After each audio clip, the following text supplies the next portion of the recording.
खून से खेलेंगे होली कर वतन मुश्किल में है। सरफरोशी की तमन्ना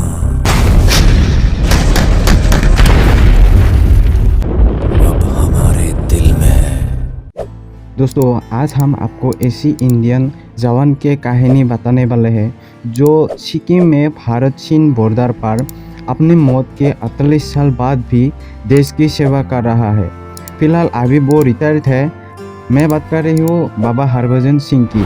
हरभजन सिंह की जन्म 30 अगस्त 1946 को गुजरांवाला, जो कि अब पाकिस्तान में है, वहाँ हुआ था।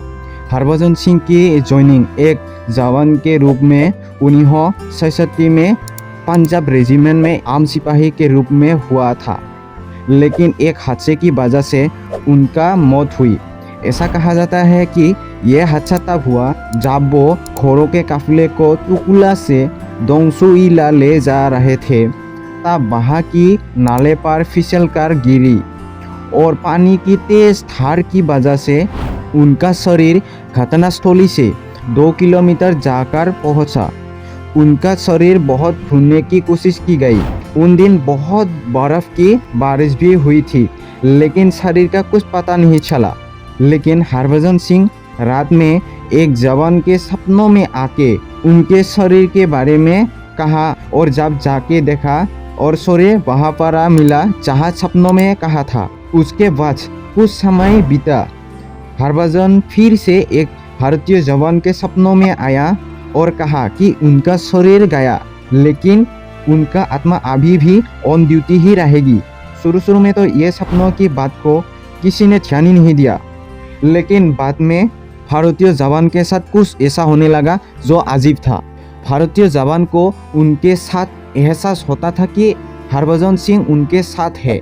ऐसा नहीं है कि सिर्फ भारतीय जवान के साथ ही ऐसा होने लगा था, बल्कि कई चीनी जवान को भी हरभजन सिंह होने का एहसास हुआ था। चीन के जवान ने भारतीय जवान के अधिकारियों को कहा था कि आपका जवान यहाँ पर घोड़ों पर सवारी करते हैं, उसको वापस बुलाओ। जब इस बात बड़े अधिकारियों के कान में जाकर पहुंची तो उन्होंने भी बाबा हरभजन सिंह होने का बात मान लिया। उसके बाद वहाँ खाली पड़ा बंकर में बाबा हरभजन की एक मंदिर बना दिया गया। उसमें उनके वर्दी, जूते, बिस्तर, बाकी का सभी जरूरी सामान रख दिया गया। जैसे रात का समय होता, मंदिर का दरवाजा बंद कर दिया जाता था, क्योंकि रात बाबा की ड्यूटी का समय होता था। और कई दफ़ा ऐसा भी हुआ था जब सुबह कोई जवान बंकर में जाते थे और देखते थे कि बिस्तर की चादर तानी हुई नहीं थी, वहाँ रखा जूता पर भी धूल मिट्टी से गंदी होती थी। भारतीय जवान हरभजन सिंह को भारत सिंह के बीच में होने वाले हर मीटिंग में शामिल किया करते थे। उस मीटिंग में उसके नाम पर खाली कुर्सी रख दिया गया था, लेकिन साल 2006 में बाबा हरभजन सिंह को पूरी सामर्थ्य के साथ रिटायर कर दिया गया। और कहा जाता है कि बाबा हरभजन सिंह आज भी सिक्किम की बंकर में रहते हैं और देश की सुरक्षा करते हैं।